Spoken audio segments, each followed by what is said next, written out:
vois une fille penchée juste au-dessus de l'eau. Tu t'approches par hasard, elle se retourne, te dit « Moi, mon nom, c'est Mama, ne me dis pas le tien. » Ne me dis pas le tien, tu lui dis pas ton nom, tu lui dis où on va. Elle dit « Où voudrais-tu aller? On reste ici, non? » Alors tu restes ici jusqu'au petit jour qu'elle s'en aille. Toute la nuit, je demande qui tu es, où tu habites, qu'est-ce que tu fais, quand est-ce qu'on se revoit, où est-ce que tu travailles. Elle dit, penchée sur la rivière,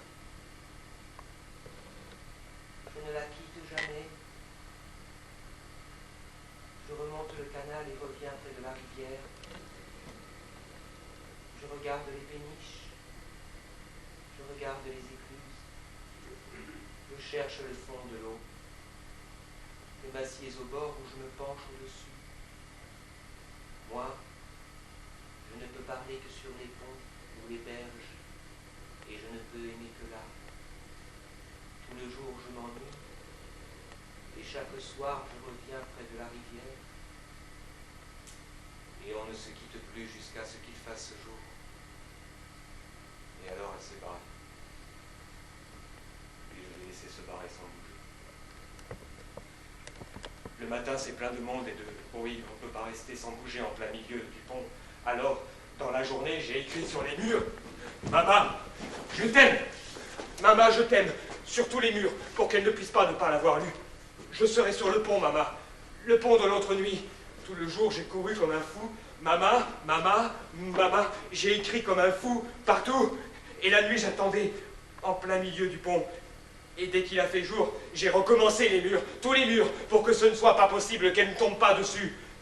Reviens sur le pont. Reviens une seule fois, une seule petite fois. Reviens 1 minute pour que je te voie, maman. Maman,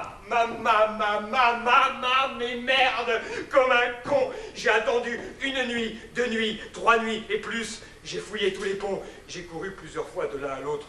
Il y a 31 ponts, sans compter les canaux. Et le jour, j'écrivais, les murs étaient couverts. Et merde, elle ne pouvait pas ne pas m'avoir lu. Et elle n'est pas venue. Et elle ne viendrait plus. Mais j'ai continué à fouiller tous les ponts. J'ai continué à écrire sur tous les murs. Il y a 31 ponts, sans compter les canaux. Et je ne l'ai plus jamais retrouvée, penchée au-dessus de l'eau. Et maintenant, moi, cela me sape le moral.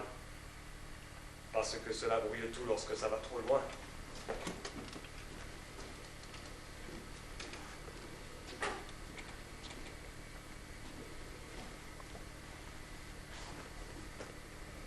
Je connais une femme qui est morte de ce que ça allait si loin. Cela me sape le moral, le nombre qui en mourrait si c'était plus facile. Le nombre qui irait loin s'il y avait la manière. Si on n'avait pas peur de la manière, ça peut durer longtemps. Et que le jour où l'on aurait inventé une sacrée manière douce et donnée à tout le monde, ce serait le massacre pour des histoires comme celle-là qui vont toujours trop loin. Le sacré massacre sur... Comme cette femme-là qui est bien passée d'avoir avalé de la terre.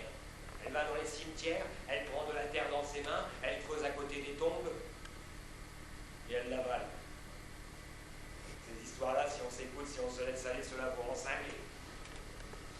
Parce que la terre des cimetières, celle qui touche les cercueils, toi qui refroidis les morts, toi qui as la sacrée habitude de tout rendre bien froid jusque tout au fond et sans qu'on y revienne, refroidis une bonne fois la cinglée que je suis.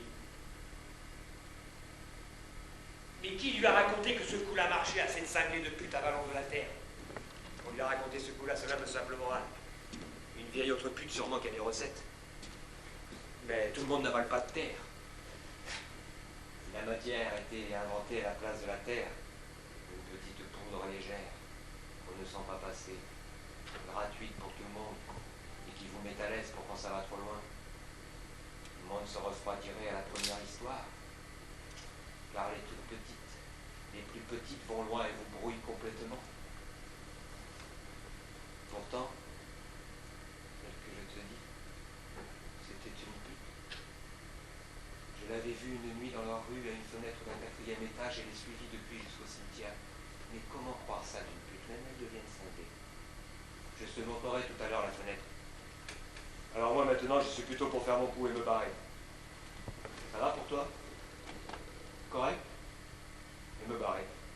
Avant qu'elle ne se mette à parler, bien le fait celui qui ne comprend pas, sinon elle te dit tout ce qu'il faut dire pour sa paix morale. Alors moi, je préfère faire bien mon coup. Ça colle pour toi, ok? Et me barrer. À l'aise. Juste avant les grandes phrases. D'ailleurs, un coup suffit pour savoir ce qu'il y a à savoir. Et pour connaître ce qu'il y a à connaître. Je pourrais vivre 100 000 ans avec une nana sans rien connaître de plus au bout de 300 000 ans que ce que je savais déjà au tout premier. C'est pour cela que je suis plutôt pour ça. Ça te va? Et se barrer vite fait.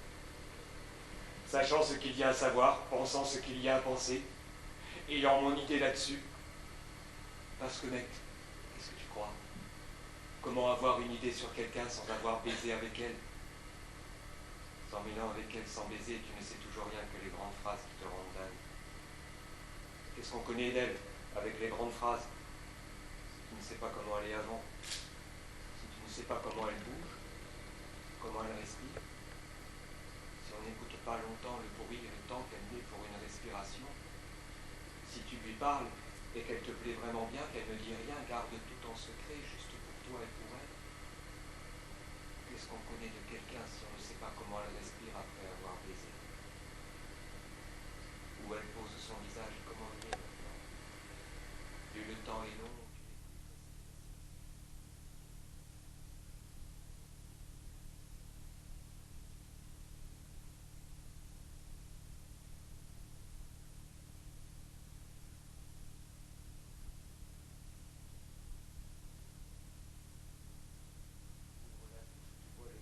qui se prépare à sortir, alors moi je suis plutôt pour le bar. C'est correct? Correct. Mais ce soir-là, moi j'étais seul dans la rue des Putes, un vendredi soir quand on travaillait encore et ne travaillait pas le lendemain. Alors, je lève les yeux et je vois à la fenêtre du 4e étage la tête d'une pute à l'air complètement dingue. Si tu veux, tout à l'heure, on ira voir la fenêtre. Moi je n'y vais pas seul, elle me sape le moral. Surtout un soir comme ce soir. Ce n'est pas que j'ai peur du vendredi soir plus que les autres soirs. Au contraire, maintenant que je ne travaille plus, je regrette comme c'était le vendredi soir et la nuit qui suivait, où l'on ne travaille pas le lendemain, où le monde a toute sa fatigue sur la gueule, s'excite, se déchaîne, tout le monde qui gueule et qui parle de se taper sur la gueule. Alors ici, les mecs gueulent beaucoup, mais ils mettent du temps à se taper sur la gueule. Chez moi, on cogne tout de suite, sans gueuler. On n'est pas le genre timide, alors qu'ici, il te pose des kilomètres de questions. Tu veux quelque chose? Qu'est-ce que t'as à me regarder comme ça? Qu'est-ce qui te fait rire? Tu me touches? Si tu le touches, il te demande pendant 1 kilomètre de temps si tu le touches vraiment, avant de te taper sur la gueule. Moi, je tape tout de suite, sans être timide du tout. Tu peux me croire. Mais ce soir-là, moi, j'étais seul dans la rue des Putes. Et je regarde à la fenêtre du 4e étage la pute à l'air dingue qui ouvre sa fenêtre en jetant des regards par-dessus son épaule. Elle l'ouvre doucement, disparaît au fond, puis revient avec sa tête, mais vraiment l'air complètement dingue, et un gros tas d'habits dans ses bras. Si tu veux, tout à l'heure, on ira voir si tu n'as pas trop peur. Avec moi, il n'y a pas. Je cogne si on parle. Tout le monde, alors, dans la rue des Putes, voit un pantalon qui tombe comme un sac au milieu du trottoir. Une veste rouge qui flotte comme un parachute. Une chemise et un slip tout léger comme en soie qui s'accroche au lampadaire et la cravate qui se balance. Tout le monde regarde l'air complètement cinglé de la pute qui, penchée à la fenêtre, regarde les habits tomber et se balancer. Maintenant, il est à poil, il est à poil. En voilà un qui est tombé sur une cinglée, se dit tout le monde dans la rue, qui regarde sur le trottoir, et le reste qui flotte comme des drapeaux en haut du lampadaire. Mais comment croire ça d'une pute? Même les putes deviennent risquées, pense tout le monde, qui commence à douter même de la rue des putes. Où aller, se dit tout le monde en relevant son col, et ils se détournent tous. Où aller, qu'ils se demandent maintenant, où aller? Comme si de tout là-haut, on leur avait tracé sur un plan des zones où ils doivent être toute la semaine et dont les portes s'ouvrent chaque vendredi soir sur la rue des Putes ou le reste. Et sinon, où aller? Pas d'autre solution. Et moi, j'ai repéré depuis que je ne travaille plus toute la série des zones que les salauds ont tracées pour nous sur leur plan et dans lesquelles ils nous enferment par un trait au crayon. Les zones de travail pour toute la semaine. Les zones pour la moto et celle pour la drague, les zones de femmes, les zones d'hommes, les zones de PD, les zones de tristesse, les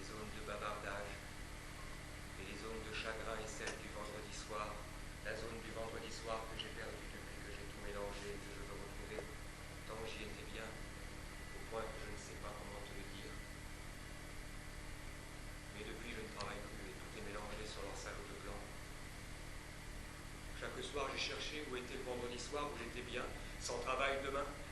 J'ai baisé sur un pont, j'ai traîné dans des quartiers étrangers, seul, comme on ne peut pas le dire. Tu viendras avec moi, je te montrerai la fenêtre. Si tu n'as pas trop peur. Avec moi, il n'y a pas. Et avec leur gueule et leur grande fatigue, les mecs excités ont peur plus que nous. Ils s'engueulent de peur. Ils se cognent de peur. Ils se démolissent la gueule avec plus de peur que nous dans leurs poings, dans leurs jambes, dans leur bouche. Peur qu'on les regarde ou qu'on ne les regarde pas. Peur qu'on rigole d'eux ou qu'on ne pense rien d'eux. Peur des autres loulous qui leur ressemblent trop.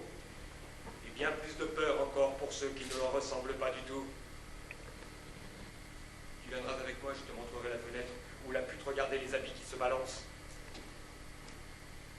Ah, tu vois un mec alors, les cheveux droits sur la tête, qui marche à toute vitesse, et la voix de la pute derrière. Il est à poil sous son manteau, il est à poil sous son manteau. Le mec qui ramasse sa veste, qui ramasse son pantalon, qui regarde sa chemise, furieux, son slip et sa cravate qui flottent comme des drapeaux en haut du lampadaire. Tout le monde qui s'éloigne en relevant son col et se demande où elle est, où elle est. La pute qui court après le mec, elle-même à moitié à poil comme une cinglée. Alors tu vois le mec qui monte dans sa voiture, qui met le moteur en marche, et la pute qui s'accroche à la portière, qui monte sur le capot. Ne le laissez pas partir, ne le laissez pas partir. Tout le monde qui s'éloigne autour en relevant son col et se demande où aller, mon Dieu, si même les putes, comment croire ça d'une pute. Alors, elle se laisse tomber de la voiture, et elle s'allonge devant les roues. Et le mec furieux, il doit bien s'arrêter. Il klaxonne comme un dingue, mais la puce reste couchée devant la voiture. Au secours! Au secours! Ne le laissez pas partir!